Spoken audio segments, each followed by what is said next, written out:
I remember in the first months of Listenable over 3 years ago, the names that we were talking about that we'd love to have on the podcast still. And the person who is on today, not only were they in those initial conversations of like goals for speaking to, but since our podcast has been out for so long, just the amount of recommendations or outrage, why haven't you had this person on so yet, has been loud and clear until today.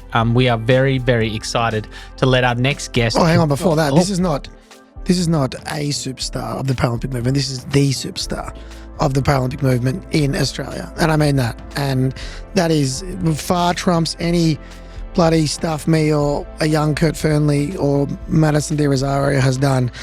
This person is the reason that people actually know who I am, basically, because she broke down all those barriers. So huge honour to have them on. I reckon if you know anything about the Paralympics, you know exactly who I'm talking about, but let's get that person to introduce themselves right now. Hello, Dylan and Angus. Thank you very much. You're very kind.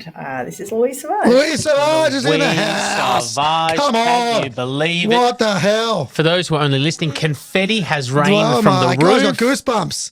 The keys to the city are being brought in. What's that? Oh, for Louise. I know. No, it is an honour to have you on this podcast and to speak about your story for our audience who are already familiar with the name. We just hope that there's maybe one or two new takeaways from people who should know exactly who you are.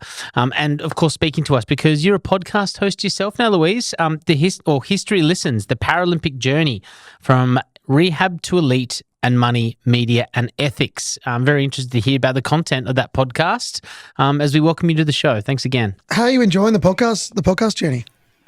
Yeah, well, it's the first time I've done anything with regards to podcasts, apart from being a guest on a couple. But I got the opportunity. I was asked to narrate the podcast. There's 2 episodes there, and I thought it was really important. Obviously, it's part of my history, and as a part of the history that I'm totally involved with, of course, being the Paralympics. So I learnt a lot during the narration and also listening to the stories of many people that are on the actual podcast. So it was fantastic to do and a bit of a challenge for me. I've never done anything like that before, so why not? But yeah, it was fantastic to be part of it, and I hope people get to listen to it and learn a lot of things like I did. You haven't got the worst resume I've ever seen. In Barcelona, 3 gold and a silver. Atlanta, 3 gold and a silver. Sydney, 2 gold and a silver, and 2 silver in Athens on the track in wheelchair racing. However, we've forgotten something in there, Angus. Louise is one of the rare species in the history of the Paralympic movement to have also won an Olympic medal, because in Sydney they had an Olympic event for the Paralympic racing. Is that correct, Louise? Yeah, I was part of a demo event. I did a number of demo events actually at a few Olympic Games. So yeah, I've done Olympics and Paralympics. Seen the other side, and I think I prefer to be on the Paralympic side always. You know what? I've seen the other side now because obviously I broadcast the Olympics in Paris. Olympics was awesome. It's a massive beast. It's like the Australian Open, but for 21 sports is how I described it. You know what I mean? Like, it's so big, but the Paralympics has this vibe in the city, especially now, the way that the Parisians turned up. I describe it to like the Olympics is the corporate games and the Paralympics is like the people's games, isn't it, Louise? Like, the people really got around it in Paris. Yeah, it was fantastic. I mean, obviously going from Tokyo to Paris and not having anybody, in the stands or cheering or anything like that.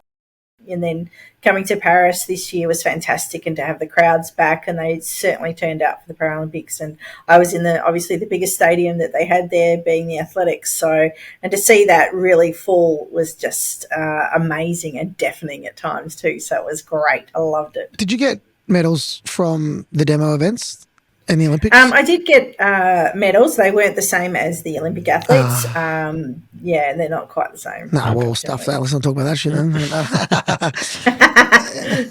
So there's obviously so much to speak about, including your history with disability. For those who don't know how you ended up being a chair racer in the Paralympics and some events in the Olympics, what is a bit of your history, Louise? Yeah, good question. There's lots of different things on the internet. Don't believe everything you read on the internet. But yeah, I was probably misdiagnosed for a while, but I'm a bit of a combination of a few different things. The main disability is arthrogryposis, and you could say that I'm incomplete paraplegia from T11, T12, kind of around there. Had many surgeries since, and so I've kind of incomplete a little bit there, and yeah, I don't weight bear or anything. I use a wheelchair permanently. How did you get into racing? Because obviously it was a different time back then, less exposure, probably not as great Paralympic pathways as we like talking about these days. And how did it change your life getting involved in wheelchair sports? It's changed my life massively. Well, I was invited initially to a come and try day through a wheelchair sports association in Western Australia, and didn't really know much about wheelchair sports at all.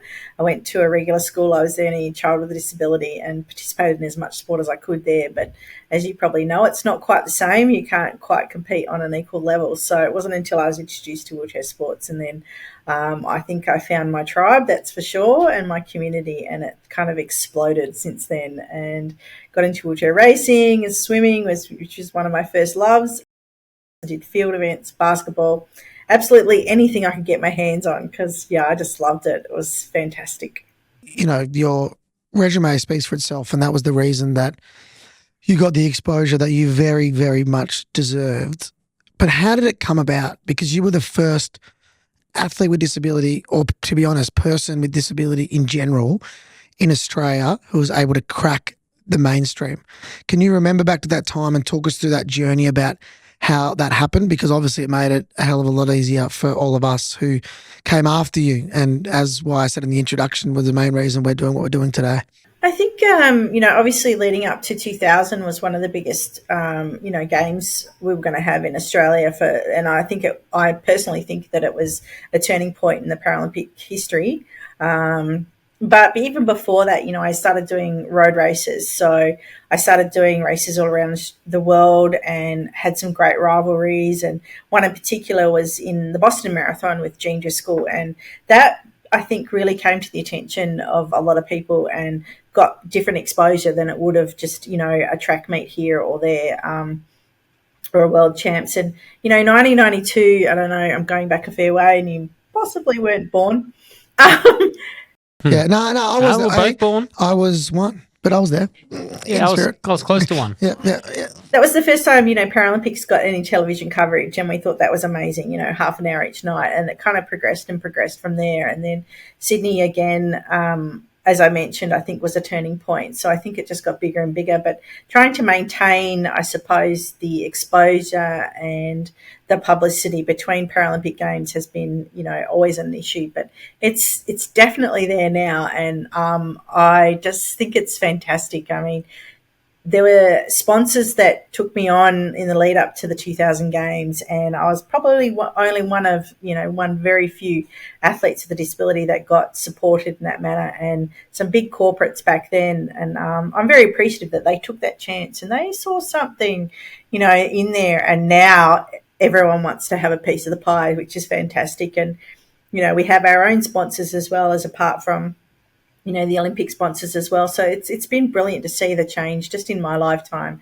So I'm kind of honoured to have been part of that process. And, it's just been brilliant to see, it all evolve. And I hope I see it get even bigger and better and go further. And, one day, you never know, we might be seen a little bit more equal, but you never know. I will never say never. Louise, we're still kind of not even broken the surface about your career as an athlete, but of course now being a coach of Australian Paralympic athletes, one of the people that you coach, I believe, is Angie Ballard. I don't coach Angie at the moment, but I have coached her in the past, definitely. Yeah, well, she mentioned on Remarkable Insights, the podcast there that focuses on disability and technology, she said Louise Sauvage is a big name in wheelchair racing, and she actually started in one of those chairs, and she was referencing a very old school design chair, which I'd love to get you to speak about, that really didn't go that well, and she switched over. Like most of her career was in one of the more modern versions since that, but has experienced in a very exciting increase in technology. So I'd love to know about when you first started in those early games, and that if you could describe that chair, and then how you see the sport and where technology has taken Paralympic athletes. Yeah, technology plays obviously a really big component in our sport. When I first started, my race chair had 4 wheels, very small ones on the front. Those square wheels as well. Come on. But I did have speed wobble, no steering. Oh, no steering's the crazy part. No steering. Didn't use gloves. Yeah. There were so many different things back then. Obviously now the chairs are full carbon. Some of them are full carbon. They're worth more than my car. All the gloves and things that the guys use are 3D printed. The technology is just exploding within our sport. It's just amazing to see, and it's kind of makes you think, well, where are they going next?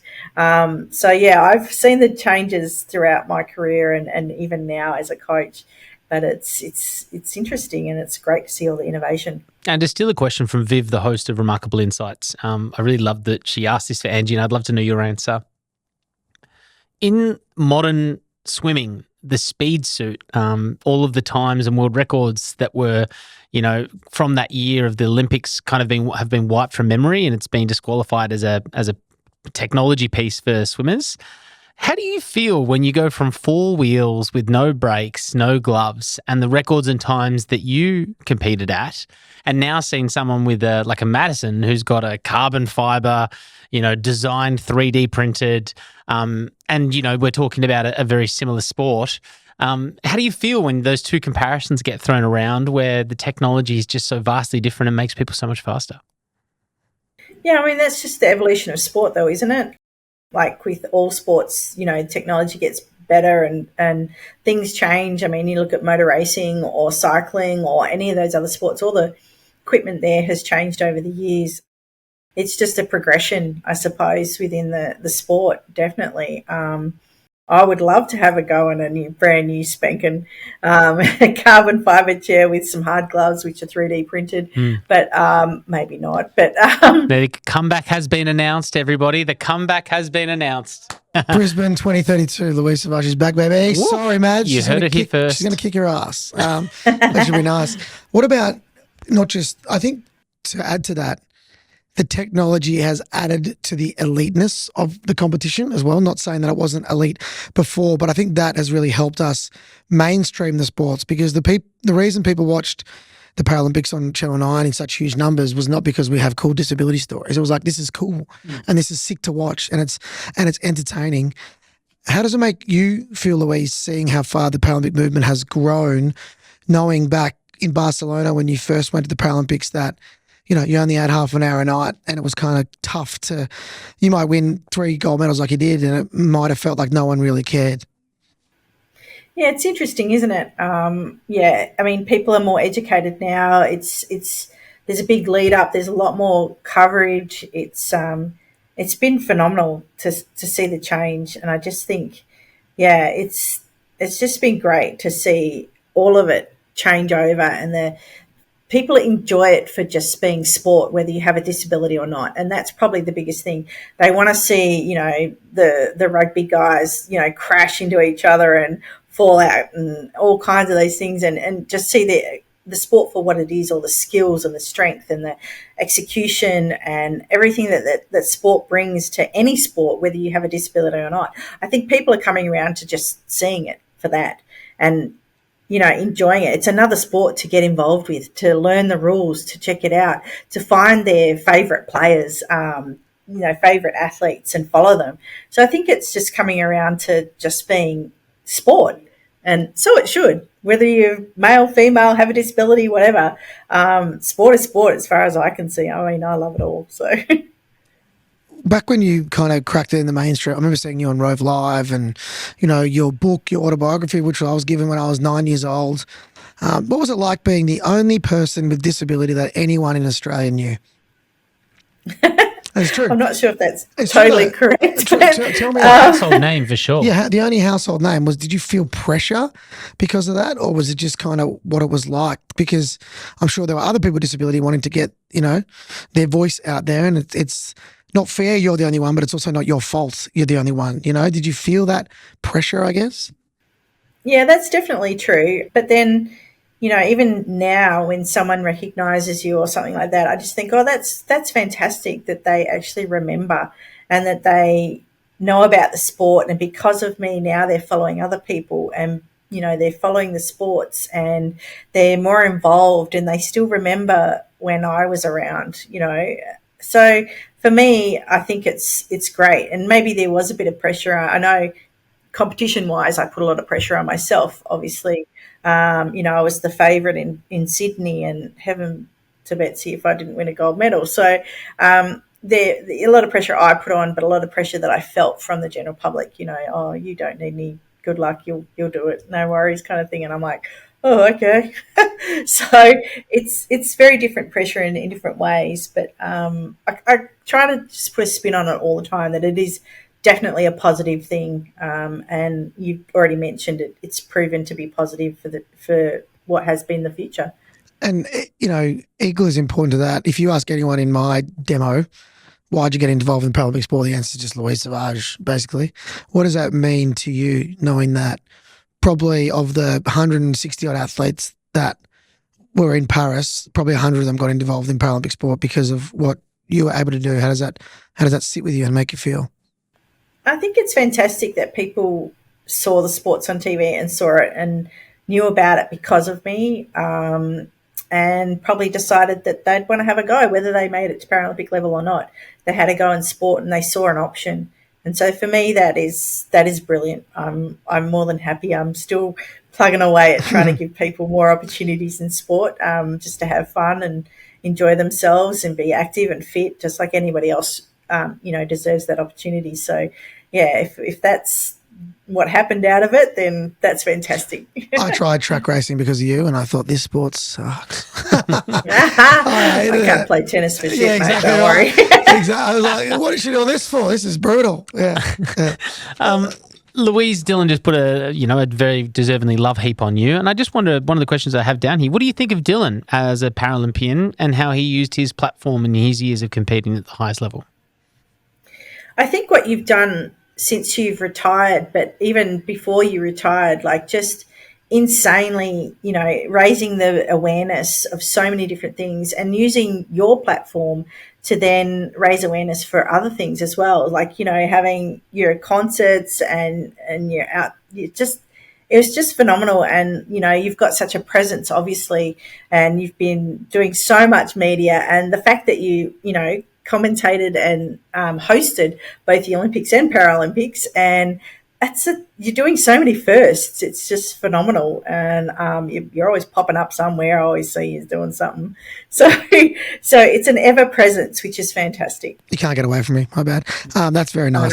That's very nice, Louise. I really appreciate that, and it's built off the back of the people that came before you as well, and then you, and then Kurt and me and whatever. And it's just, I think that's what I love the most about the Paralympics, was being a conduit to broadcast and elevate the voices of the current and next generation. You know what I mean?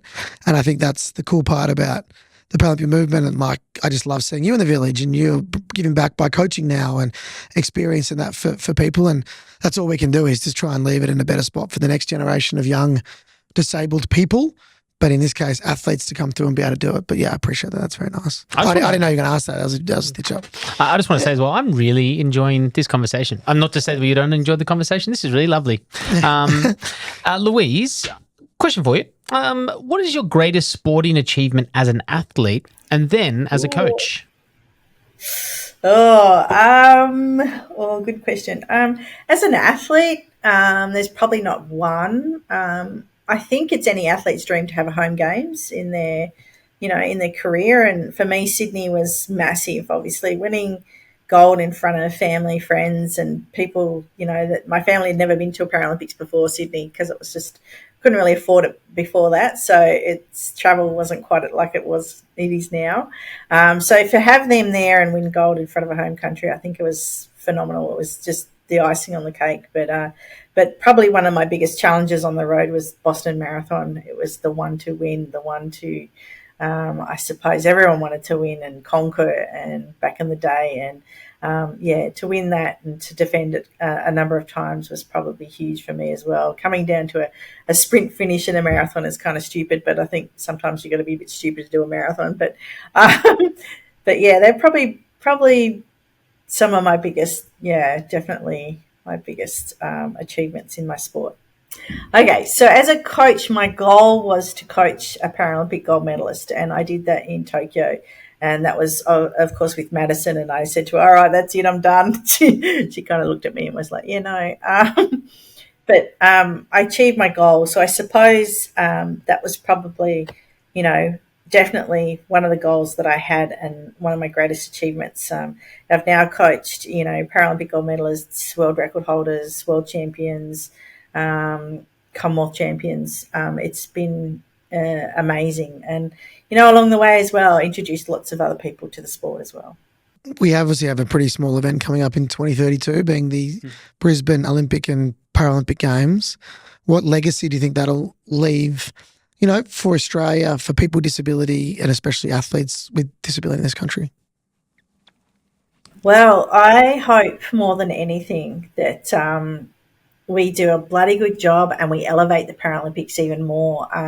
I see the opportunity not just for the Olympics and Paralympics in obviously Queensland, but for the whole of Australia, and for us to really showcase our country as an accessible country, somewhere that they really want to visit. They had a good time. It was great. They could get around. The transport was awesome.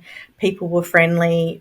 We had options there for people to come with all kinds of different disabilities, or anyone that had a difference to come and enjoy the games, to enjoy our country, to get around, to travel on afterwards, to enjoy so many things that we have on offer here. I see it as a massive platform opportunity to do more than just the games, and to have a legacy afterwards, as you say, for the rest of Australians to enjoy as well. So I think it's a fantastic opportunity to have, the games here. Yeah, and you're so right. That legacy, and it goes beyond sport. It's around education, it's around employment, it's around dating, social, transport, infrastructure. That's what it represents. But I did have a moment in Paris going, oh, the Eiffel Tower looks pretty good. And I was watching the fencing in the Grand Palais. I was like, oh, what are we going to do here for Brisbane? But I think what we... Well, you can have that fake beach. No, but like the Gold Coast for like is going to look awesome. But I reckon what is going to make it electric is the people and our fans, and the way that we love sport, and especially for the Paralympic Games. I think our public will take the time. Well, they already are. They now know about it. They listen, they learn, they know the names, they're fans. And I think that'll create such an electric environment that everybody will get around. If you want to build like a new little Eiffel Tower in Brisbane as well, we'll take that too, but we'll see. Yeah. And we've got the Arts Centre in Melbourne. We can fake it. True. There's a little spiral there. And I think that celebrating not just the landscapes, but Indigenous culture as well is something that we need to get better at. Maybe we have got a little bit better, but the way that we'll be inclusive of everyone to come to the games, I think will play a massive role. And shout out to Queensland, like my consulting firm GSA, we've been working them every year about accessible tourism already. Like 10 years out, training providers in Cairns, fishing boats about if people with disability come here from now, but also for Brisbane, like what are you going to do and that kind of stuff. So the talk is there. It's just about, I guess, executing and investing to get it done. Then to you, Louise, and of course Dylan as well, Brisbane has made it a goal to say that they want to be the most accessible games ever. What does accessibility look like for you guys at a games? Is there any sort of examples you can speak of when it comes to Tokyo or Paris where you did feel some inaccessibility for disability? Mm-hmm. That's a bloody good question, isn't it, Dylan? I suppose, as you said, it's got to be as inclusive as possible for everyone. The problem with, I suppose, the Paralympics or something like that, we are en masse. And that is, the issue to a certain extent. I have a massive bugbear about accessible bathrooms, that there's only ever one. which is really frustrating. And as you talked about, with infrastructure, making more sporting facilities, you have a basketball tournament, you're going to have how many people in wheelchairs, or, a rugby tournament, and there's only ever one accessible bathroom. So that to me is not accessible, I suppose. But accessible is it's so broad. And I feel like sometimes you cannot get it for everyone, but that is the goal. You've probably got more experience than I do with your company, Dylan, with regards to what you see as accessible. So I'd love to hear what you think.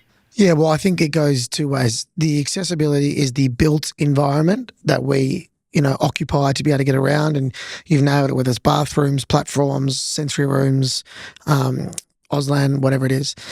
I think we're going to do a really good job in that. The investment should be there, public transport, but there's no point having accessibility if you don't have inclusion. So I reckon what we'll do really well, and I really want to see this, and I think we'll get there, is every single volunteer, every single person that works on it has had some kind of disability and accessibility inclusion training, because that goes such a long way.